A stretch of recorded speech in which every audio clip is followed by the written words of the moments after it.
Wait, Paddy Pimblett is already fighting for a UFC title? Yeah, you heard that right. The Liverpudlian is headlining UFC 324 against Justin Gaethje for an interim lightweight belt. And people are talking. Some call it cherry-picked. Others say it's exactly what the UFC needed. So what's really going on here? Let's rewind a bit. Everyone has an opinion on Paddy the Baddy, the most polarizing fighter in the UFC right now. But why are fans so divided, and why some call him the future champ while others call him a fraud? Short answer: his popularity and his resume don't match for now. Long answer: grab some popcorn and here we go. Paddy made his UFC debut in 2021, and from day one, he boldly predicted he'd be a champion.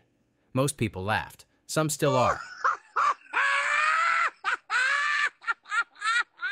Fast forward 4 years, 7 wins in a row, 5 finishes, and suddenly he's topping a pay-per-view card in Las Vegas. Why? Partly timing, partly talent, but mostly business. And stars like Paddy, they're the ones who sell the show, the merch, the PPVs. See, the UFC isn't just a fight promotion, it's a business. They want entertaining fighters who sell tickets, streams, and merchandise. Pimblett ticks every box. He's charismatic. Hello, look, my dog's just had like a sloppy shit outside. I was just wondering if you got some water. I don't want to leave it outside your front pot. It is. He's passionate about men's mental health, and he can back it up in the octagon. Knockouts, submissions, flashy fights. He's basically UFC candy for fans. And let's be honest, kicking off a new Paramount Plus deal with one of your brightest stars doesn't hurt either. But let's not pretend everyone's happy about this. Dan Hooker called him cherry-picked. Pimblett's top 5 lightweight ranking doesn't exactly scream defeated the elite. At least not yet. Sure, he's beaten names like Michael Chandler, Tony Ferguson, and Bobby Green, but let's be real. All of them were well past their prime. Chandler was 38, Ferguson 39, Green 37. And then there was the fight against Jared Gordon in 2022. Pimblett won by decision, but many argued it was controversial, with most of the fans saying Gordon deserved the nod. That fight didn't exactly silence the critics. If anything, it added fuel to the cherry-picked narrative. Dana said the Gordon had horrible game plan going into the 3rd round. Horrible game plan by Gordon. The ref let it happen, and he threw the fight away. Yep. Horrible game plan by Judge. All 3 of them.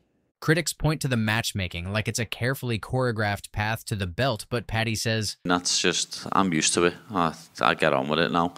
I just go out there and prove how good I am by winning." But here's the kicker. Even with all the debate, the UFC saw enough in him to fast-track a title shot, proving that sometimes hype and timing can matter just as much as wins on paper. And what about the other fighters? Arman Tsarukyan, ranked 1st in the division, just beat 6th-ranked Hooker and is on a 5-fight win streak. He might be the rightful contender, but thanks to timing and maybe a little UFC strategy, he's sitting on the sidelines while Pimblett gets the spotlight. Makes you go, business over pure sport? Then there's Justin Gaethje, a perfect foil for Paddy. 9 wins in 14 UFC fights, 6 by knockout, and every time he steps into the octagon, it's like he's auditioning for an action movie. Explosions, chaos, drama, you name it. On paper, this is a matchmaker's dream. But let's pump the brakes a little. Gaethje is 37. 37. Just like Chandler, just like Ferguson, he's a few years past his prime. He's still dangerous, don't get me wrong, but the unstoppable, can't touch this legend some fans are hyping him up to be, that's mostly nostalgia talking. I'm talking about you, Bruce King! Bruce King died a year ago! I don't care, I'm not scared of death! Even Islam Makhachev weighed in, and he didn't mince words. He said, "The organization may not like it, but they make more and more fights that I don't understand." Of course, I think Arman should have gotten the title shot. And Arman Tsarukyan? Yeah, most people agree he's the most deserving contender on paper. But Dana White doesn't care about paper. He straight up said, "I don't give a shit what the number says. He's going to have to work his way back." Which basically confirms what everyone already knows. Rankings don't run the UFC, business does. Then Paddy jumps in. And of course, he doesn't hold back. He's just a little posh boy who's had everything handed to him on a silver platter by his dad. Do you think he actually got injured or no? Or what do you think happened? No, he's a little bitch ass. And you shit your pants. Know what I mean? That's what you did.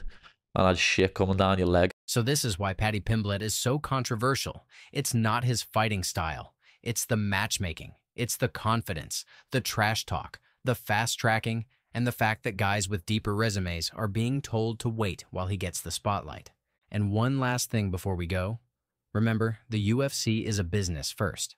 They push fighters who sell, who bring eyes, clicks, and noise. Hype doesn't always mean skill, and skill definitely doesn't always mean spotlight. Fighters with personality, controversy, or viral moments get fast-tracked.